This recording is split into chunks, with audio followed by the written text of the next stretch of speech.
Hey again, it's Vadim.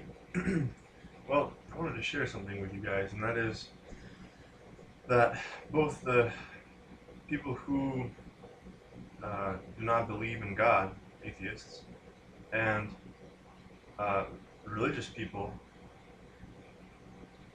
they have something in common, and that is they believe that faith it cannot be experienced, it cannot be felt. It's just they believe that in this, I guess, while we're alive, in this space and time, we cannot really experience God. And, you know, if you choose to believe in God, then you believe in Him without any evidence. It's almost like you're hoping there's a God, and and there's of course the social influence to believe in God. So you do. Or if you're an atheist, you know, you do not believe in God because the same reasons. There's no evidence for it. Uh, but the truth is, as ironic as it is, that both the atheists and religious people think that there's no feedback from God. There's no, uh, it's not a relationship. As ironic as it is, once you enter into a relationship with God, once God comes into your life and He changes you, that is no longer the case.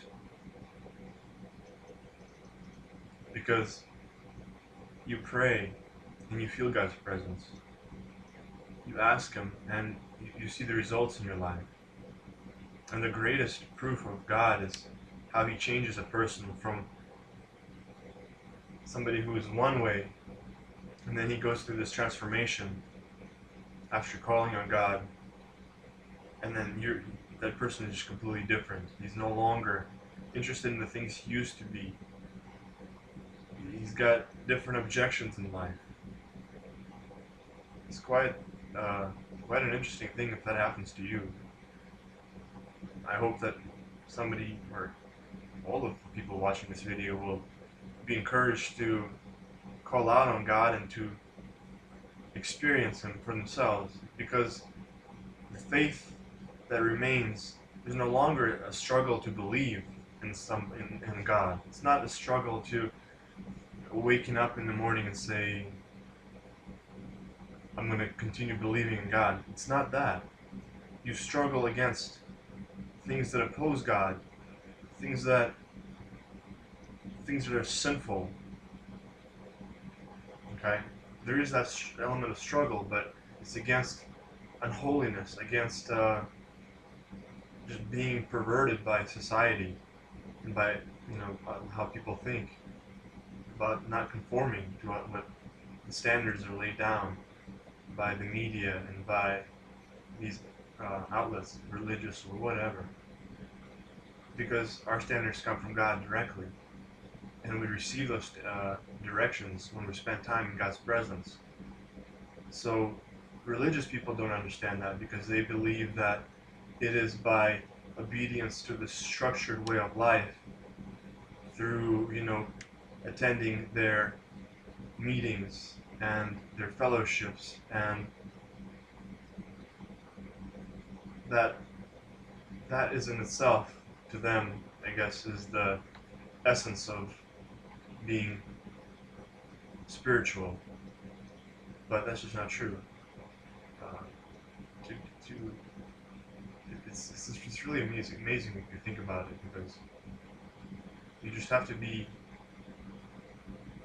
open to God, and then He changes you, and then you no longer have any doubt of God or His will or His intentions. Sure, you might not know what God's plan for you. You don't know what His will is for specific things, and you just spend time with Him. You learn from Him, but it's no longer you doubting God. So I just kind of thought about it. It's kind of so interesting, because both the atheists and the religious people, they have this concept of faith that is not grounded in anything. So, but so let this be an encouragement to people who don't believe in God, and people who are just religious. They believe in God, but their faith is defined by uh, the cultural experiences and their um, what they do in church. Because a relationship with God is so much more. It's past that doubting and believing and maybe he is, maybe he isn't. Because once you meet him, you move on to other things. You start wanting to know more about him, you know, and you do struggle against sin, and just the world is filthy. And looking back on my life, I didn't think about it back then, but now I do, because God changed me. He changed everything about me, and He will do that for you too. But I think that's just like a big stumbling block for both the religious people and the atheists. And that you have this faith, this concept of putting trust in something that may be or may not be there. But once you ask God to reveal Himself to you, all that changes. You have the proof. You have your life changed. You can look back and look at yourself now and compare. And then that's just such a great motivation to start really pressing in, spending time with God, asking for His direction, asking for His will, and just enjoy a relationship with Him. And so many wonderful things have come out of me just calling on God, and he enables people to do that. He enabled me to call out to Him, and I did. And ever since then, I tell people that I never smiled before in my life. I would smile, with friends and stuff like that, laugh and whatnot, but dirty jokes and but I would never be able to actually have this joy in me that I could express to like strangers in a smile. It's so awesome. You want that. You want to let go of that. All the shame and all the bitterness that is in you. You still know it. Maybe you were hurt by other people back when you were little, or even as an adult. But it's just stopping you, from being happy, from feeling free. That's what God does. If you call on Jesus, God's Messiah, He sets you free.